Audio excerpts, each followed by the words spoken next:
최근 전청조에 대한 소식들이 계속 끊임없이 터지고 있죠. 디스패치 보니까 아주 생쇼하고 난리 났더라고. 저딴 거에 속아 넘어가는 사람이 한심하다고 느꼈지만 속는 사람이 있기 때문에 전청조가 사기를 치지 않았을까. 아무튼 전청조의 사기 이슈가 또 떴는데 남현희 전 연인 전청조 경호원에게 통 큰 차량 선물. 알고 보니 SBS 연예뉴스 취재 결과 전청조 씨가 경호원들에게 선물한 승용차는 리스 차량으로 밝혀졌다. 차를 받은 경호원들이 이를 그만두면 나머지 리스 비용은 경호원들이 고스란히 떠안게 되는 구조인 것이다. 차 선물이 아닌 차 리스였다고 합니다. 일정 기간이 지나면 돌려줘야 하는 거지. 근데 그 리스도 전청조가 아니라 경호원들이 부담해야 한다네요. 겉으로 선심 쓰는 척 했으면서 뒤통수를 갈긴 겁니다. 저는 안성일 같은 악인은 다신 없을 거라 생각했는데 또 있었네. 그리고 존나 웃긴 것도 있었는데 오케이 그럼 넥스트 타임에 놀러 갈게요. 와이프한테 물었더니 오케이 했어서 물어봤어요. 번 유얼 프렌드랑 같이 있으면 I am 실례해요. 전청조가 실제 카톡에서 썼던 말이라 하던데 진짜 저딴 거에 속아 넘어갔다고. 보통은 I am이 아니라 I'm이라고 많이 쓰지 않나. 그리고 저거 쓸 때 안 민망했나? 미가 봐도 리얼리 민망한데. 리얼 전청조 유 덕분에 투데이도 러프하고 간다. 넥스트 타임은 리틀 더 퍼니한 걸로 테이크 해오면 구실 듯. 그리고 남현희에 대한 소식들도 떴는데 코치가 성폭력 알고도 신고 안 해. 화장실 앞에서 기다렸다가 저희 아이를 뒤에서 끌어안아서 너무 무서웠다고. 성희롱처럼 들린 내용들이 불편했다고 하더라고요. 네, 대회장에서 신체적으로 터치가 조금 있으려고 해서 불편해서 피했다고. 학원에서 성폭력 사건이 있었고 남현희는 그걸 알고 있었지만 성추행 알렸지만 신고 조치 없어 그냥 묵살했다고 합니다. 결국 부모 7명까지 모여서 간담회를 했는데 땡땡이가 선생님이 만졌고 무엇을 했고 근데 저는 이게 땡땡한테 들은 얘기고 정보가 없잖아요. 분명한 건 이 일을 해결해야 하고 벌받을 사람은 벌받아 마땅하고요. 해결한다고 했지만 해당 코치를 자르는 게 전부였고 결국 피해자 측이 신고했지만 가해자가 죽어서 수사는 종결됐다고 합니다. 그리고 전청조가 간담회에서 엄청난 발언도 하는데 땡땡이랑 뽀뽀하고 아는 건 사실이다. 또 다른 아이와 10번 이상의 부적절한 시도를 했다. 피해자의 실명과 피해 사실을 거론해서 2차 가해를 한 거지. 헉,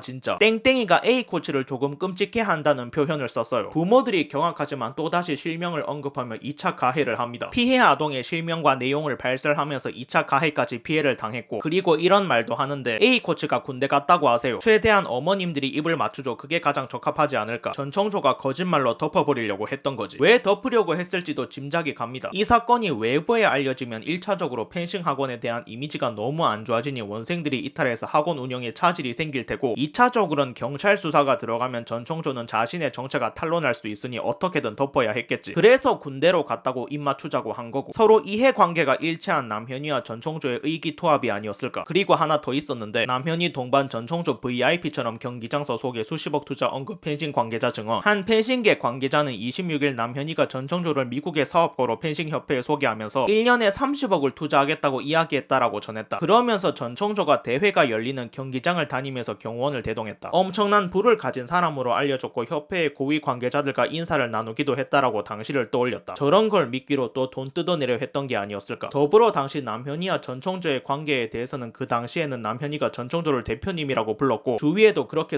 소개했다라면서 다만 전청조에게 고가의 벤틀리를 선물 받거나 함께 비즈니스 클래스로 여행을 다녀왔다는 것들이 전해져 선수들이나 관계자들이 전청조를 사업하는 남현희의 친한 여자 동생 정도로 생각했던 것 같다라고 전했다. 그래서 왜 여자로 생각했냐. 그러면서 당연히 모두들 결혼 공식 발표 전에는 전청조가 여자라고 알고 있었다. 그렇게 결혼 보도에 다들 놀랐다. 왜 여자랑 결혼하지라고 생각했다라고 말했다. 왜 여자라고 생각했느냐는 질문에는 당연히 보면 여자라는 생각이 들어 굳이 남자라고 생각하지 못했던 것 같다라는 대답했다. 어쨌든 이 일이 사실이라면 남현희도 마냥 피해자라고만 볼 수 있을까. 물론 저 펜싱 관계자가 피해 입었다고 한 건 아니지만 저런 식으로 남현희가 개입했다는 사실이 계속해서 밝혀진다면 남현희도 가해자지. 임창정이 돈 잃었다고 피해자일까? 아니죠. 작전에 가담했던 건 사실이니까. 피프티 전 멤버 3명이 속았다고 피해자로 보는 사람이 있을까? 당연히 없죠. 어쨌거나 회사에 피해를 끼친 건 사실이니까. 아무튼 그렇습니다. 전청조의 다음 행보가 어떨지 궁금해지네요. 마지막으로 영상이 좋으셨으면 구독과 추천 부탁드립니다. 결론입니다. 둘이 같이 동업해라. 잘 어울리네.